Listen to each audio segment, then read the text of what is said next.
क्योंकि इससे पहले आप जिस तरह आपको पता है कि बाकी वज़ीर आला उनको पाकिस्तान एयरफोर्स का जहाज़ इधर से उधर लेकर जाते हैं, लेकिन खैबर पख्तूनख्वा के वज़ीर आला का, आपके वज़ीर आला का, आप सब के वज़ीर आला का इय्याका नअबुदु व इय्याका नस्तईन, हमारी शावर की तमाम सहाफ़ी बरादरी का शुक्रिया। जैसा कि आप सबको मालूम है कि इमरान खान साहब को तकरीबन 4 नवंबर से अब तक जो है वो आइसोलेशन में रखा गया है। ना उनकी बहनों की उनसे मुलाकात करवाई जा रही है, ना वकला की, ना पार्टी लीडरशिप की, ना डॉक्टर्स की, और उनको मुकम्मल जो है सोलिटरी कन्फाइनमेंट में भेजा गया है। परसों एक तशवीशनाक खबर बाहर आई नेशनल और इंटरनेशनल मीडिया पर। उसके बाद हमने अडियाला जेल जाकर पाकिस्तान तहरीक इंसाफ की लीडरशिप और बहनों में से किसी को भी सिर्फ उनको कहा कि 2 मिनट मिलने दे ताकि वो कायदे तहरीक इमाम इनकलाब जनाब इमरान खान साहब से सिर्फ 2 मिनट के लिए मिले और उनकी सेहत दरियाफ्त करे और बाहर आ जाए। लेकिन बदकिस्मती से हमें वहाँ सारी रात बिताने के बाद भी नहीं मिलने दिया गया। सुबह हम इस्लामाबाद हाई कोर्ट गए ताकि chief justice Islamabad high court को जो है इस सारे किस्से का बताएं, लेकिन उन्होंने भी मुलाकात से इनकार किया। बहरहाल जिस तरह के आप सबको पता है कि मंगल के दिन तमाम पार्लियामेंटेरियन, MPs, MNAs और सेनेटर्स ये बाकायदा ऐलान हो चुका है कि ये इंशाअल्लाह ताला पहले इस्लामाबाद हाई कोर्ट के सामने पुरअमन एहतजाज करेंगे ताकि इमरान खान साहब और उनकी अहलिया बुशरा बीबी जिनको नाहक कैद किया हुआ है उनके केसेस जल्द अज जल्द सुने जाएं, और उसके बाद इमरान खान साहब की बहनों से इजहार यकजहती के लिए अडियाला जेल के सामने जाएंगे तमाम पार्लियामेंटेरियन। आज हमारी पार्लिमानी पार्टी का इजलास हुआ जिसमें यह फैसला किया गया कि इंशाल्लाह हम जो 4 दिसंबर को NFC की मीटिंग हो रही है उसमें शिरकत करेंगे। इंशाल्लाह हम वहाँ पर अपने सूबे का और अपने सूबे की आवाम का मुकदमा बेहतरीन अंदाज में लड़ेंगे। जैसा कि हमने आप सबको बार बार बताया है कि हमारे कबायली अजला जिनको 2018 में इंतज़ामी तौर पर खैबर पख्तूनख्वा में शामिल किया गया, लेकिन फाइनेंशियली उनको अभी तक जो है शामिल नहीं किया गया। जो हमारा NFC में शेयर बनता है आईनी और कानूनी तरीके से 2018 से लेकर 2025 तक वो हिस्सा खैबर पख्तूनख्वा को नहीं मिल रहा, जो अनकॉन्स्टिट्यूशनल है और गैर आईनी है, क्योंकि आईन में लिखा है कि जो NFC का शेयर है वो तमाम 4 सूबों में तकसीम होगा। चूँकि कबायली अजला फाइनेंशियली तौर पर मर्ज नहीं किए गए और वो शेयर अभी तक 3.5 सूबों में तकसीम हो रहा है, जिसमें खैबर पख्तूनख्वा का सूबा आधा शामिल है और आधा शामिल नहीं है। अभी तक जो हमारी एस्टीमेट है NFC की मद में इन 7 सालों में ये तकरीबन 1350 अरब रुपए बनते हैं जो अभी तक खैबर पख्तूनख्वा को नहीं दिए गए। सिर्फ ये NFC में हमारे साथ हो रहा है। बाकी जो NHP है या कबायली अजला के साथ 3% डिविजिबल पूल में 10 साल के लिए वादा किया गया है, वो रकम इससे अलग है। इस NFC के हवाले से कल बरोज़े पीर तमाम यूनिवर्सिटीज़, खैबर पख्तूनख्वा की यूनिवर्सिटीज़ में सेमिनार मुनक्किद होंगे ताकि हम अपने तमाम जो हमारे तुलबा और तालबात हैं उनको एजुकेट कर सके NFC पर। नौजवानों के सेशन होंगे ताकि नौजवानों को, खैबर पख्तूनख्वा के नौजवानों को भी ये बात उनके इल्म में हो कि खैबर पख्तूनख्वा के साथ इम्तियाजी सलूक हो रहा है। इस NFC पर मैंने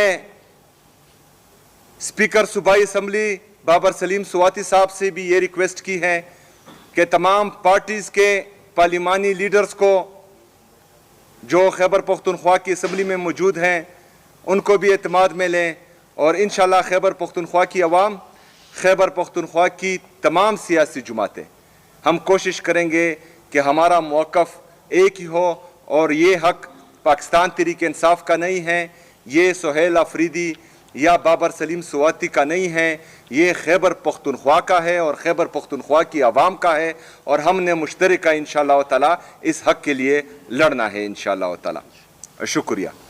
ये बताएं कि एक तरफ आप कह रहे हैं कि हमने इस दफ़ा NFC वार्ड की शिरकत करनी है, दूसरी तरफ एहतजाज के लिए आप जा रहे हैं, तो आप क्या समझते हैं कि इसमें आपको किस तरीके से फ़ायदा हासिल होगा? देखिए जी, हमने इस प्रेस कॉन्फ्रेंस में, क्योंकि ये आप सबका भी हक है, आप सबके हक पर भी डाका डाला जा रहा है, ये सिर्फ सूबाई हुकूमत या प्रोविंशियल असम्बली की जिम्मेदारी नहीं है, ये हमारी तमाम सहाफ़ी बरादरी के हर मकतबा फ़िक्र के लोगों की जिम्मेदारी है कि हमने अपना फोकस सिर्फ और सिर्फ इस NFC अवार्ड पर रखा है।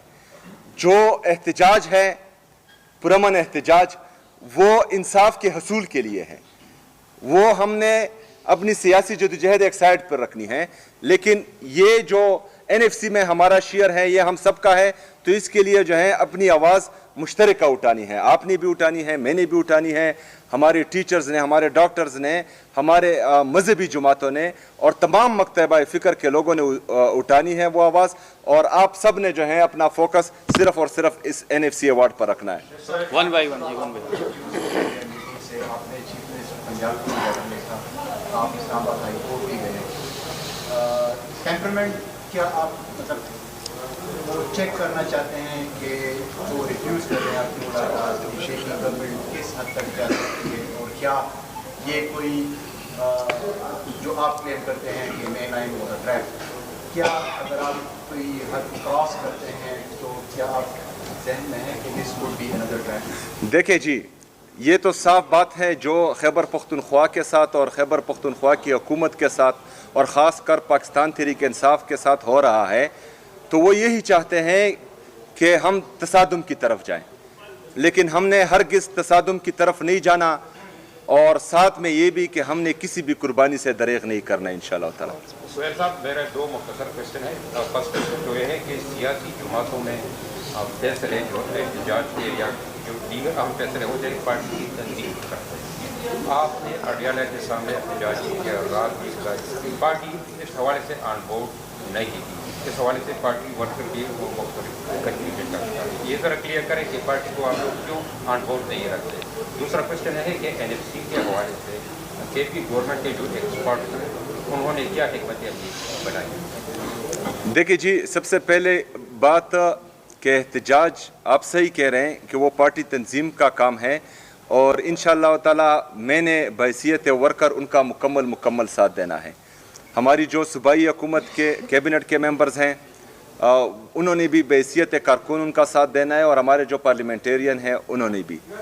जो परसों का सिट इन था, धरना था पुरअमन सुबह तक अडियाला जेल के सामने, वो मेरा जो है बहैसियत चीफ मिनिस्टर अपना फैसला था, क्योंकि ये एक वज़ीर आला के साथ नाइंसाफ़ी थी, इम्तियाजी सलूक था, क्योंकि इससे पहले आप जिस तरह आपको पता है कि बाकी वज़ीर आला उनको पाकिस्तान एयर फोर्स का जहाज़ इधर से उधर लेकर जाते हैं, लेकिन खैबर पख्तूनख्वा के वज़ीर आला का, आपके वज़ीर आला का, आप सबके वज़ीर आला का पासपोर्ट जो है वो स्टॉप लिस्ट में डाला गया है।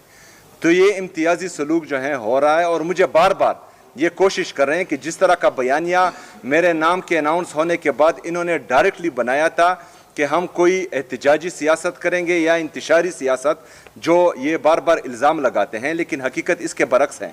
पाकिस्तान तहरीक इंसाफ को हमेशा दीवार से लगाने की साजिश की गई है। और दीवार से लगाने की साजिश में जब हम पुरअमन एहतजाज, जो हमें आईन और कानून इजाज़त देता है, वो करते हैं, तो ये हम पर, हमारे पुरअमन मुजाहिरीन पर गोलियां चलाते हैं और हमारे लोगों को शहीद और ज़ख्मी करते हैं, पहली बात। दूसरी बात, जो हमारे नेशनल फाइनेंस कमीशन के मेंबर्स हैं, उनसे हमारी तफसीली मुलाकात हो चुकी है एक दफ़ा।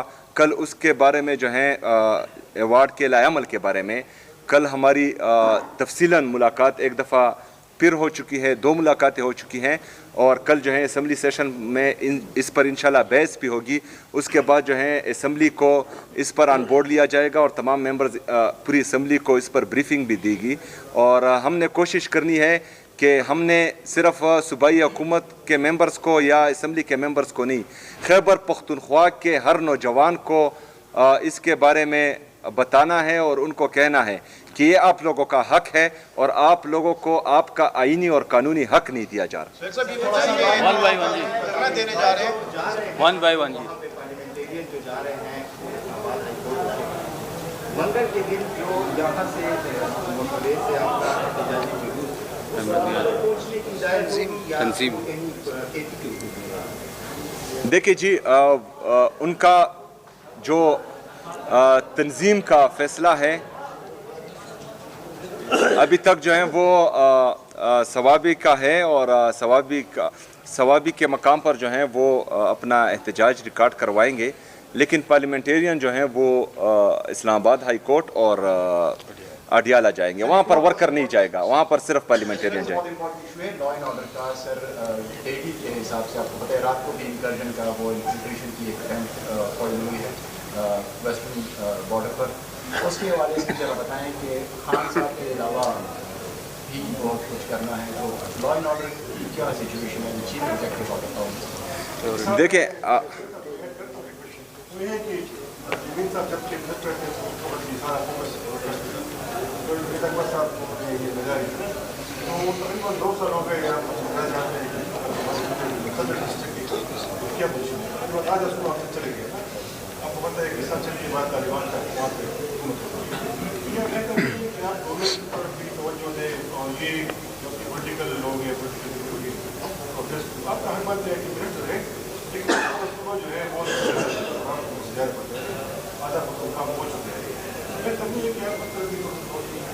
हम बिल्कुल आधा खैबर पख्तूनख्वा नहीं खोए हैं और बल्कि पूरा पाकिस्तान जो है एक बंदे के हाथ में गए, ये अलबत्ता आप कह सकते हैं।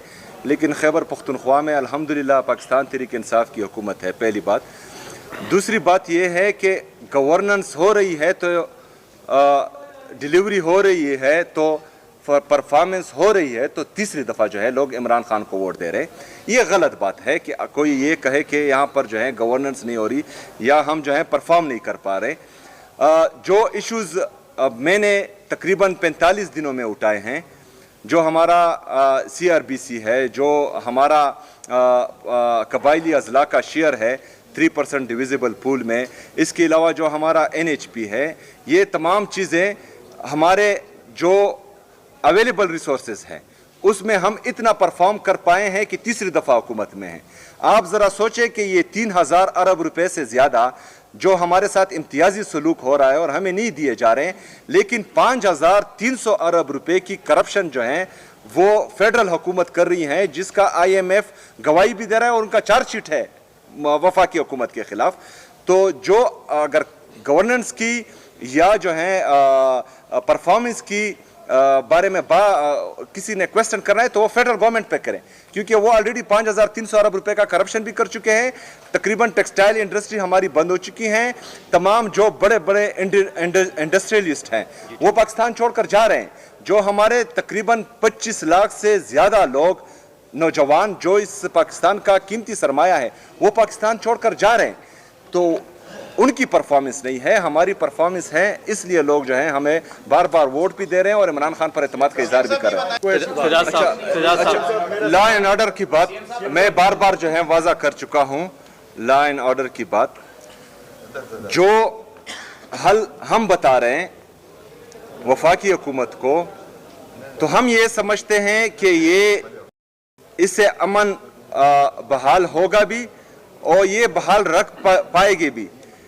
हमने ये देखा है कि इससे पहले जो बंद कमरों के फैसले हम पर मुसल्लत हुए हैं या मंसूबे हम पर मुसल्लत हुए हैं, तो इसमें खैबर पख्तूनख्वा ने और खैबर पख्तूनख्वा की आवाम ने हमेशा नुकसान किया है।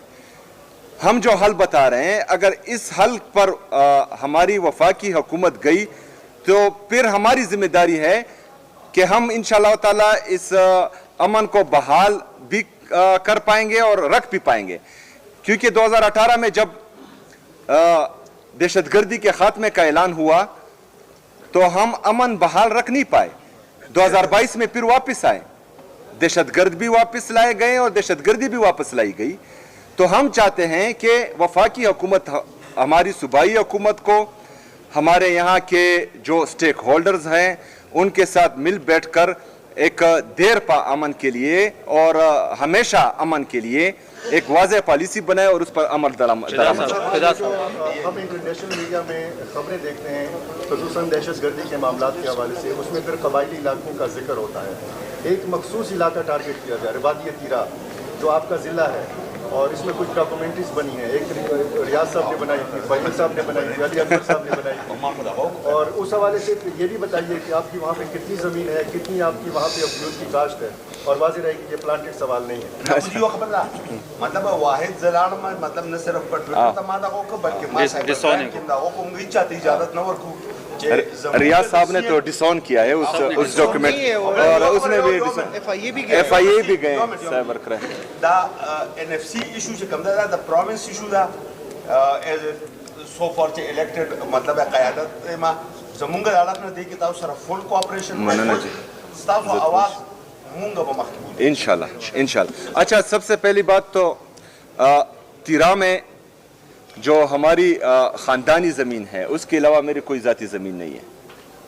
पहली बात, ये जो ड्रामे किए जा रहे हैं, जो गलत बयानी की जा रही है, ये सिर्फ़ और सिर्फ जो हमारे मेन इश्यूज़ हैं उनसे जो है लोगों को गुमराह करने की नाकाम कोशिश की जा रही है, तवज्जो हटाई जा रही है। तमाम लोगों को पता है कि जो बात कर रहा है वो कितना सच्चा है और इसमें कितनी सदाकत है, ये पूरी दुनिया को पता है। मैं इसलिए इसमें नहीं जाता क्योंकि इनके इंटेंशन जो है वो हमेशा से नेगेटिव ही रहे। इसलिए हम चाहते हैं कि ये अपने काम के साथ काम रखें।